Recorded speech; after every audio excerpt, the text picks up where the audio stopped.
A paz do Senhor, muito bom dia, seja bem-vindo meu irmão, seja bem-vinda minha irmã, a nossa leitura bíblica diária. Hoje é dia 23 de agosto de 2021, olha só, estamos avançando, hein? E hoje nós vamos ler os seguintes textos da palavra de Deus. Jó, capítulo 8, versículo 1, até Jó 11, versículo 20. Então, Jó 8:1 até 11:20. 1 Coríntios capítulo 15, versículo 1 até 1 Coríntios capítulo 15, versículo 28. Depois leremos o Salmo de número 38, dos versículos 1 até o 22. E depois faremos a leitura de Provérbios capítulo 21, versículos 28 e 29. Que Deus fale ao nosso coração por meio da sua palavra, em nome de Jesus. Amém? Vamos para a nossa leitura?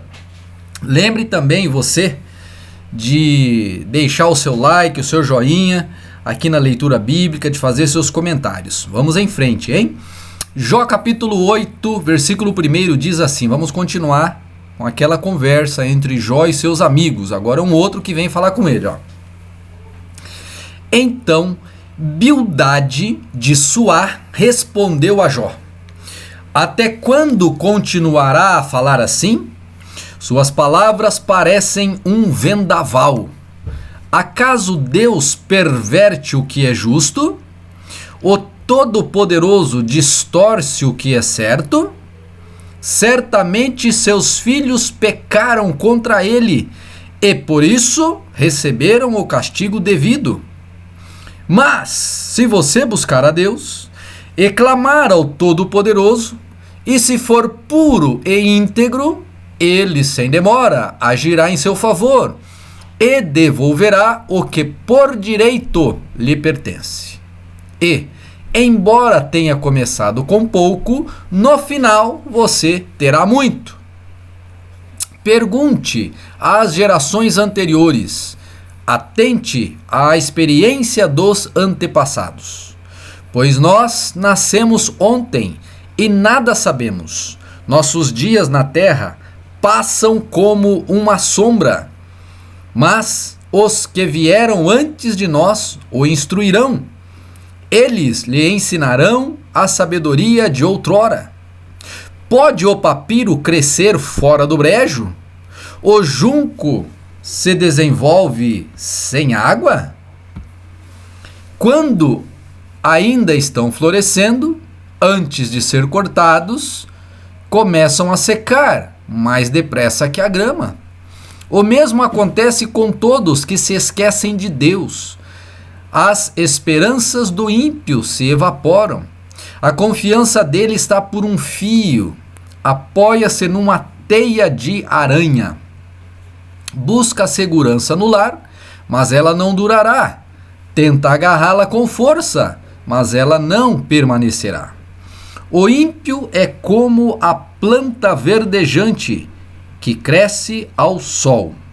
Seus ramos se espalham pelo jardim. Suas raízes se aprofundam por entre um montão de pedras e num leito de rochas se firmam. Mas quando a planta é arrancada, é como se nunca houvesse existido. Esse é o fim de sua vida. E do solo brotam outras plantas que tomam seu lugar.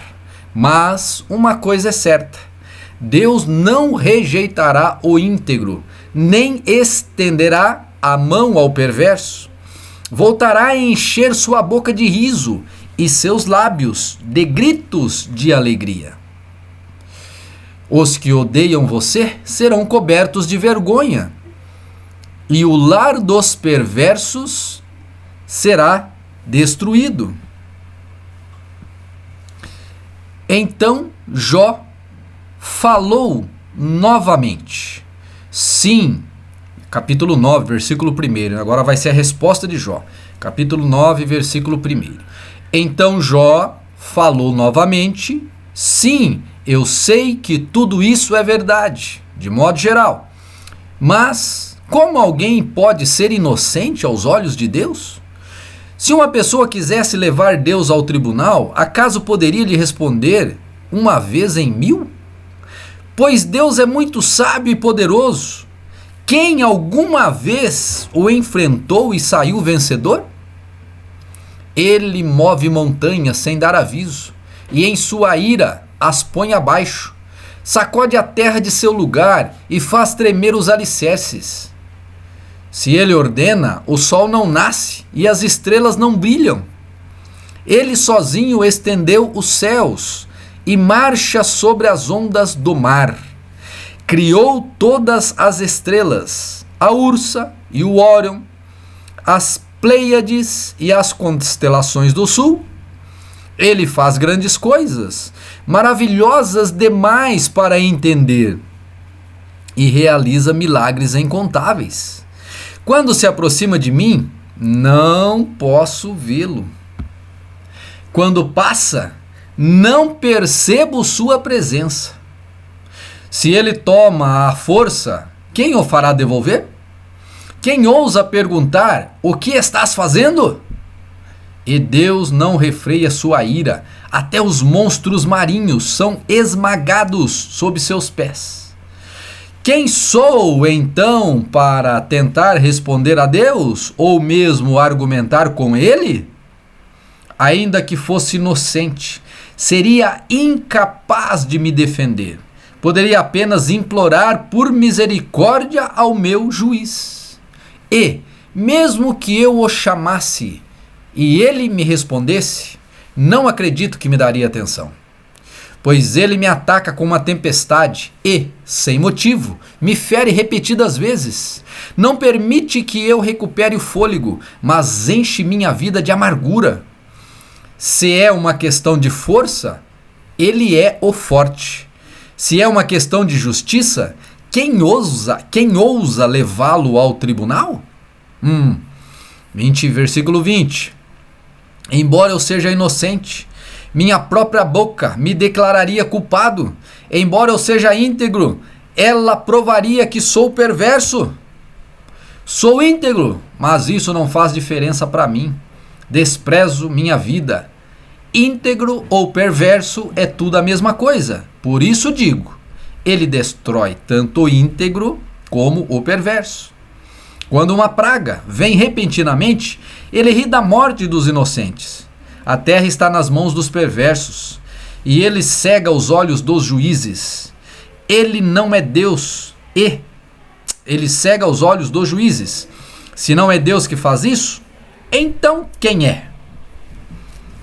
Minha vida corre mais depressa que um atleta. Foge sem jamais ver a alegria. Desaparece como um barco veloz de papiro, como a águia se lança sobre a presa. Se eu dissesse, ou se eu decidisse esquecer minhas queixas, deixar de lado a tristeza e exibir um rosto alegre, ainda assim temeria todos os meus sofrimentos. Pois sei, ó Deus, que não me considerarás inocente. Não importa o que aconteça, serei considerado culpado. Então, de que me adianta continuar lutando?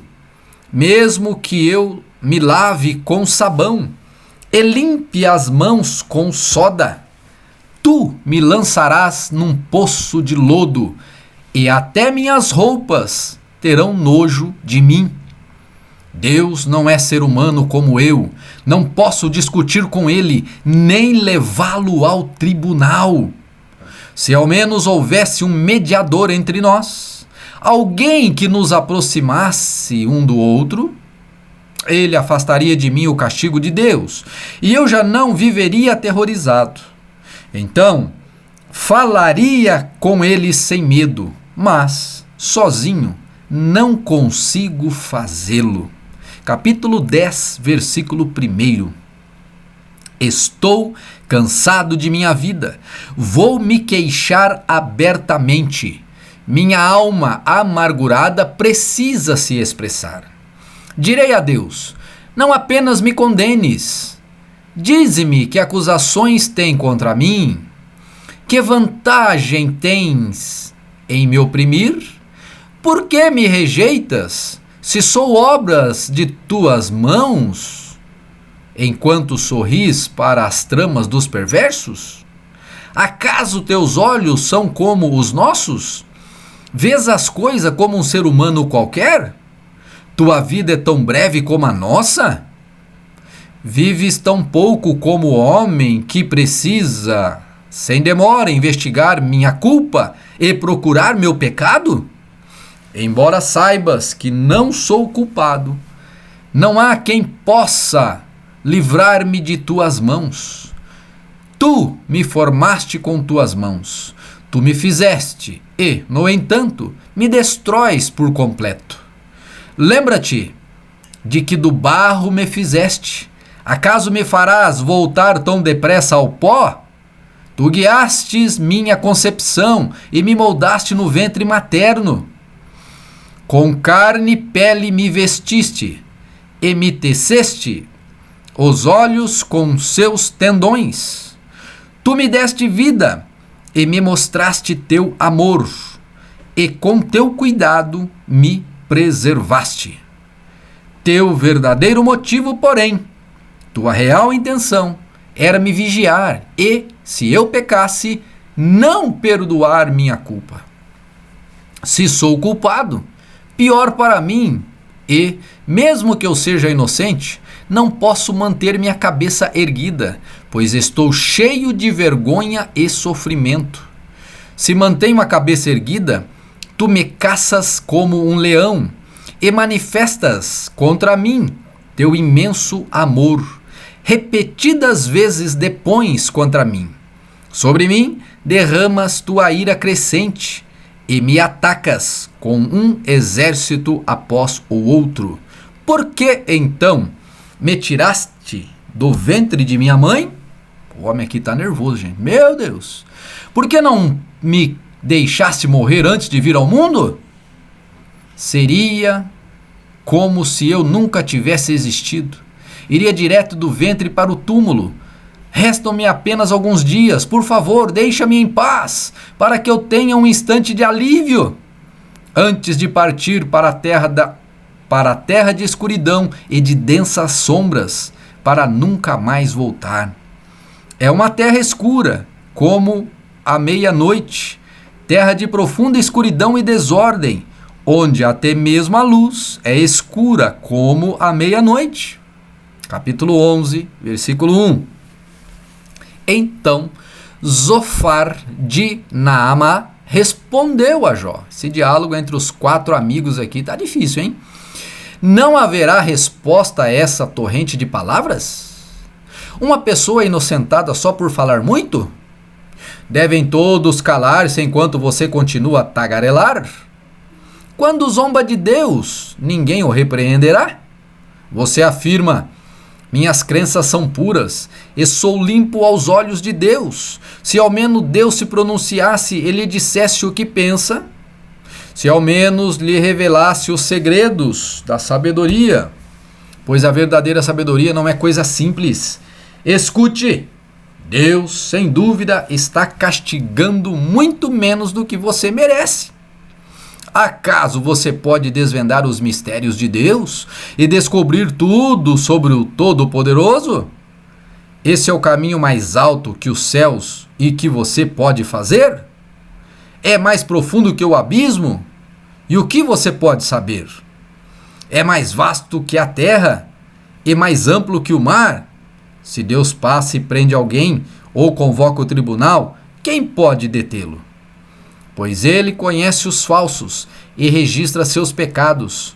É tão impossível um tolo tornar-se sábio, como um jumento selvagem dar à luz a uma criança.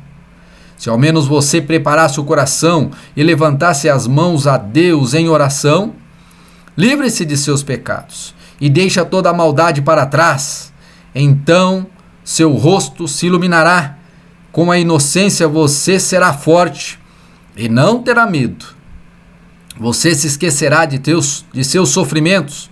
Serão como águias ou como águas passadas. Sua vida será mais luminosa que o meio-dia. Até a escuridão será clara como amanhã.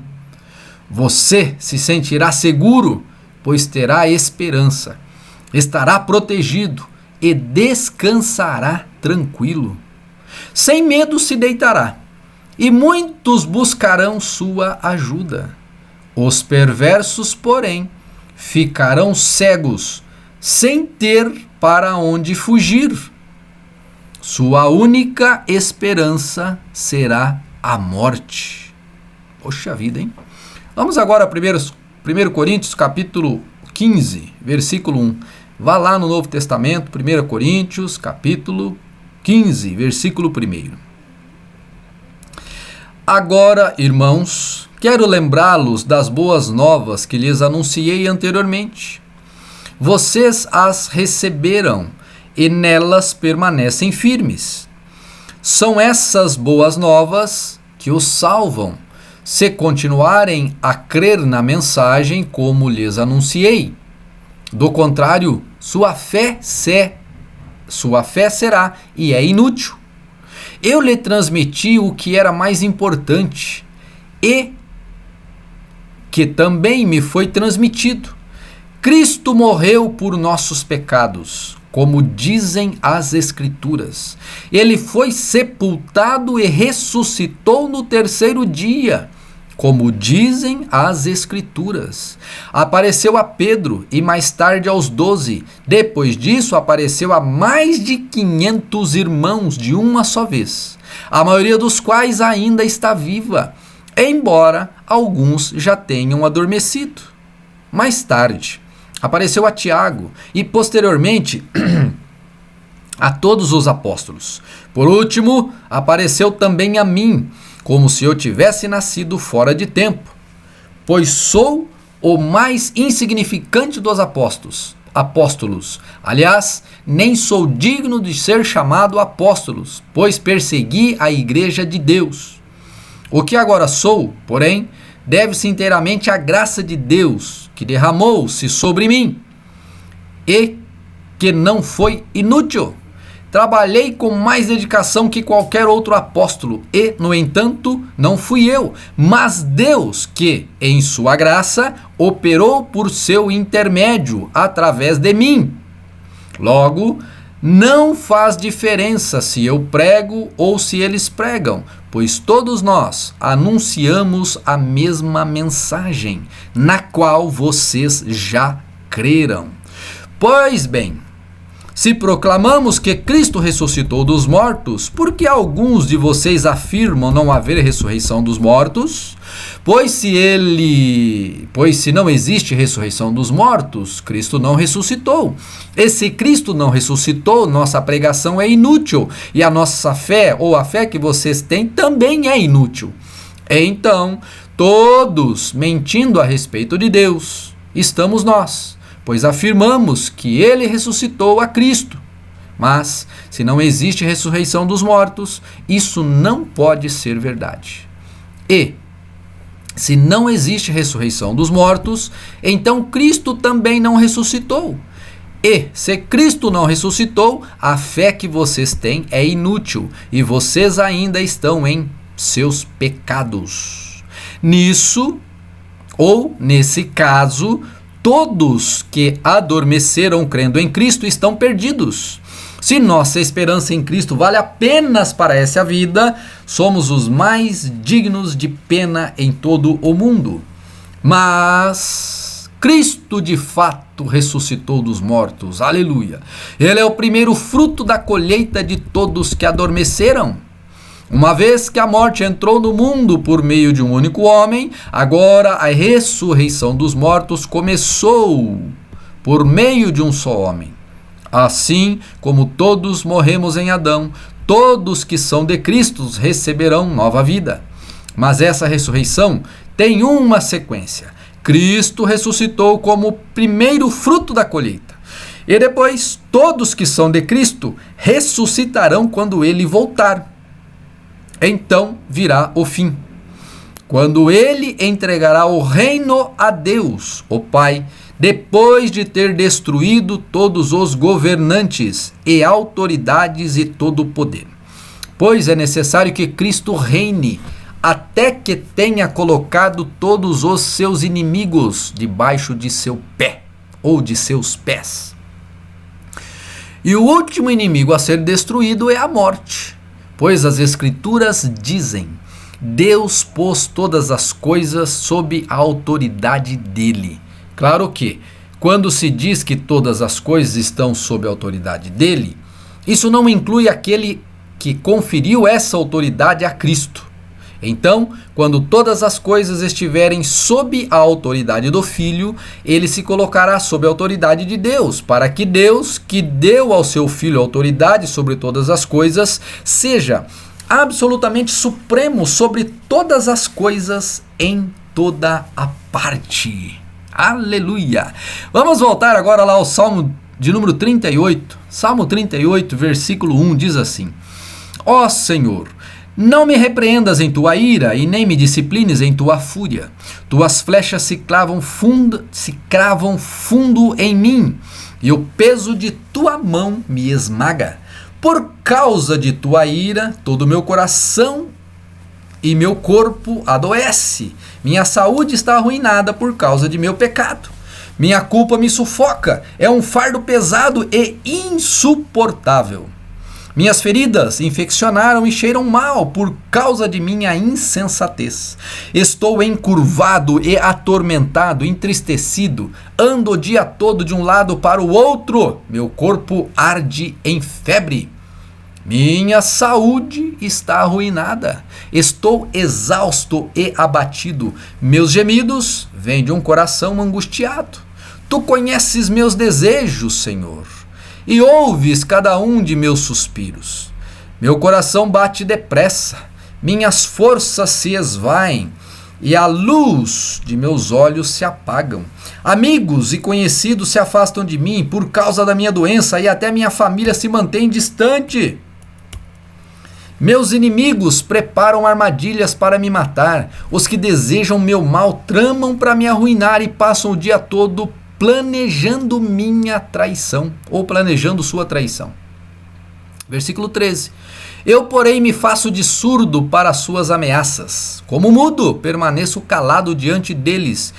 Escolhi nada ouvir e nada responder, pois espero em ti, ó Senhor. Responde por mim, meu Deus. Orei. Não deixes que meus inimigos zombem de mim, nem que se divirtam com minha queda. Estou à beira de um colapso.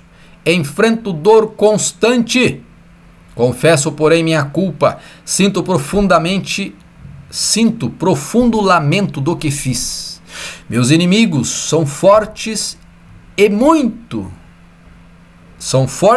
são muitos. Eles me odeiam sem razão. Pagam o bem com o mal e se opõem a mim porque procuro o bem. Não me abandones, Senhor. Não permaneças distante de mim, meu Deus. Vem depressa me ajudar, ó Senhor, meu Salvador. Provérbios, vamos fechar nossa leitura com Provérbios 21, versículo 28 e 29. A testemunha falsa será morta. A testemunha confiável terá permissão de falar. A teimosia do perverso transparece em seu rosto, mas o justo pensa antes de agir. Aleluia! Gente, essa é a palavra de Deus, e que ela possa ter falado ao nosso coração em nome de Jesus. Amém? Deixe o seu like, o seu joinha e faça um comentário aqui embaixo em nome de Jesus.